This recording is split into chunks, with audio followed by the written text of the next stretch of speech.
کراچی میں ضلع کماڑی کے علاقے پاک کالونی میں واقع مدرسہ تعلیم القرآن میں حافظ عبدالباسط اور حافظ محمد عارف کے نماز تراویح میں تکمیل قرآن پر محفل کا انعقاد ہوا، جس سے مفتی منیب نے خطاب کیا جبکہ سماجی رہنما اسلم خان فاروقی نے خصوصی شرکت کی۔ بڑا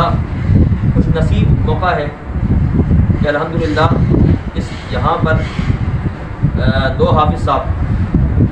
ایک حافظ صاحب عارف صاحب اور دوسرے حافظ عبدالباسط صاحب، ماشاءاللہ انہوں نے یہاں پر قرآن مجید فرقان حمید کو مکمل کیا بڑے ذوق و شوق کے ساتھ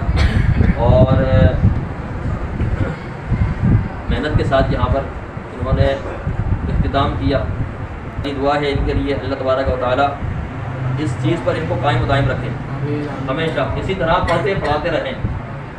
اسی طرح اس کو جاری رکھیں اور قرآن مجید فرقان حمید کی تعریف اور حاصل کریں۔ دیکھیں قرآن مجید کے حافظ نا بے شمار نکلتے ہیں مدرسے سے، سمجھتا ملتا رکھی گا یہ کہ تھوڑے سے میں آپ کو نوٹس کرتا ہوں، قرآن کی فضیلت تو بے شمار ہے،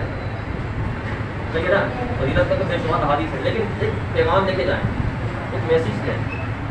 کوئی بیان سنا کرے تو وہاں میسیج دیا کریں کہ ہمیں کیا پیغام ملتا ہے۔ ٹھیک ہے، حافظ بے شمار نکلتے ہیں اور ماں باپ کی بڑے ذوق اور شوق کے ساتھ اور بڑے دعووں کے ساتھ اپنے بچوں کو جو نا قرآن مجید کی حفظ پر لگا دیتے ہیں نا۔ ہر ماں باپ کا ذوق ہوتا ہے یار لگا دوں بچے کو حافظ بنا دوں، لیکن حافظ بنا دیتے ہیں، حافظ بنانے کے بعد بھول جاتے ہیں کہ اس کو اس کے آگے بھی چلانا ہے، اس کو مرتے دم تک اس پر قائم رکھنا ہے۔ فضیلت اسی وقت ہے، یاد رکھیے گا، لیکن ایک بچہ ہے جس نے قرآن پاک حفظ کیا اور پھر اس کے بعد وہ دنیا کی نظر ہو گیا،